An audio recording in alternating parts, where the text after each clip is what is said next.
মানে আপোনাৰ কিছু ডেকোৰেশ্যন থাকিব। ইয়াত যেনিবা ধৰক শৰাই এখন থাকিব, শৰাইখন দেখাই পাব আপোনালোকে।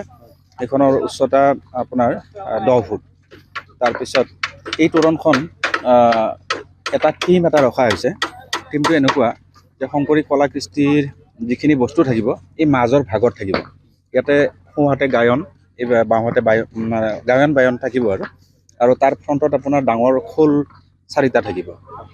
তাৰপিছত দ্বিতীয়তে আপোনাৰ দুটা ছাইডত আপুনি অলপ দেখা পাব যিটো আমাৰ দ পৰ্বতীয়া তেজপুৰৰ, সেইটোৰ আভাস অলপ আমি দুটা ছাইডত মানে দেখুৱাব বিচাৰিছোঁ। আৰু তাত আপোনাৰ ভাস্কৰ্য কিছুমানো থাকিব। আৰু এইখিনি গেটখনেই নহয়, অকল গেটখনৰ ফ্ৰণ্টত আপোনাৰ প্ৰায় 40 ফুট দীঘল আৰু 18 ফুট মানে বহল দুটা বেদী থাকিব। মানে এই বেদীটোতো মানে আমি দ পৰ্বতীয়া বুলি নহয়, আমাৰ তেজপুৰত যিখিনি মানে পুৰণা মানে কীৰ্তিচিহ্ন, তো তাৰে কিছু বস্তু আমি ইয়াত প্লেচ কৰিম তেনেকুৱা।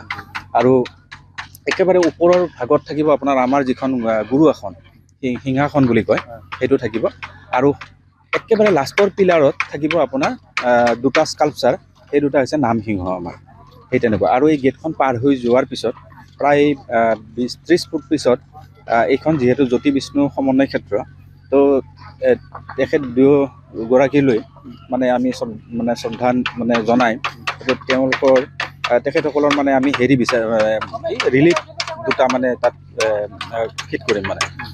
তাৰপিছত এই গেটৰ লগতে মানে বাকী যি সেৱা বাহিনীৰ গেট, এই বাটচৰা নহয় মানে সেৱা বাহিনীৰ বুলি আৰু এটা পাৰ্ট এটা আছে। তো তাতে আপোনাৰ এখন থাকিব, তোৰণ থাকিব। এইটো তোৰণেৰে আচলতে এটা অংশহে মানে এইখিনি বস্তু তাত আমি আৰু দুটা থিম তাত মানে এড কৰি দিছোঁ।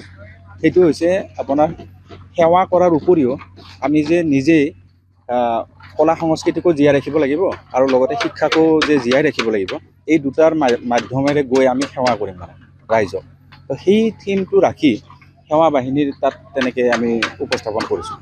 আৰু তাৰপিছতে থাকিব আপোনাৰ এইটো ছাইডত গ্ৰন্থ আৰু প্ৰদৰ্শনী যিটো পাৰ্ট আছে, তো তাতো এখন তোৰণ আছে। সেই তোৰণখনো আমি তোৰণ হিচাপে ৰখা নাই, মানে এনেকুৱা এটা বস্তু আনিব বিচাৰিছোঁ যাতে থিম এটা যাতে প্ৰতি মানে সকলোৱে যাতে বুজি পায় যে আমাৰ ইয়াতে যিটো 12 চহৰীয়া ভাওনা, এই ভাওনাক কেন্দ্ৰ কৰি পেলাই তো তাত মুখা শিল্পৰ কিছু আভাস পোৱা যাব। আৰু তাৰো ফ্ৰণ্টত আপোনাৰ শংকৰী কলা কৃষ্টিৰ মানে দুটা ছাইডত দুটা পিলাৰ আছে মানে। এইবাৰ তাৰমানে অলপ থিমটো অকণমান বেলেগ কৰি লৈছোঁ মানে। ঠিক তেনেকৈ আপোনালোকে পিছলৈ দেখা পাব।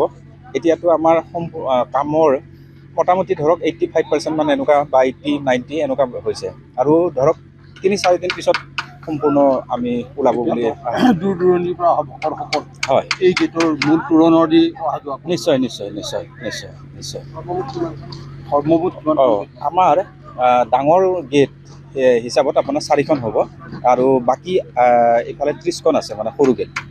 টোটেল 34 ধৰিব পাৰি আৰু 34খন আছে মানে গেট। আপুনি বাৰু হাড়ৰ সমস্যাৰ কাৰণে পাটনালৈ যাবলৈ চিন্তা কৰি আছে নেকি? এতিয়া আৰু চিন্তা নাই। আপোনাৰ যিকোনো হাড়ৰ সমস্যা হ'লে এতিয়াৰ পৰা আৰু পাটনালৈ যাব নালাগে, কিয়নো এতিয়াৰ পৰা গুৱাহাটীতে পাব সেই সকলো সা সুবিধা। গুৱাহাটীৰ আমিনগাঁৱত অৱস্থিত Patna orthopaedic and multi speciality হস্পিটেলত কম খৰচতে পাব সেই সকলো উন্নত মানদণ্ডৰ চিকিৎসা সেৱা, য'ত অভিজ্ঞ চিকিৎসকৰ দ্বাৰা সম্পন্ন কৰা হয় বিভিন্ন ধৰণৰ হাড়ৰ অস্ত্ৰোপচাৰ। বৰ্তমানলৈকে 3000তকৈও অধিক ৰোগী সুস্থ হৈছে। हमारे हॉस्पिटल में ऑर्थोपेडिक्स से रिलेटेड हर तरह का इलाज जैसे कि joint replacement, trauma surgeries, spine surgeries, Ilizarov surgeries और की होल सर्जरी जिसको आर्थ्रोस्कोपी कहते हैं, उसका इलाज संभव है। উন্নত মানদণ্ডৰ সা সুবিধা থকা হস্পিটেলখনত আছে 3টাকৈ VIP ৰুম, 11টা কেবিন, জেনেৰেল ৱাৰ্ডত আছে 12খনকৈ বিচনা তথা 7খনকৈ বিচনাযুক্ত ICU। তাৰোপৰি এই হস্পিটেলখনৰ ভিতৰতে আছে ফাৰ্মাচীৰো সা সুবিধা।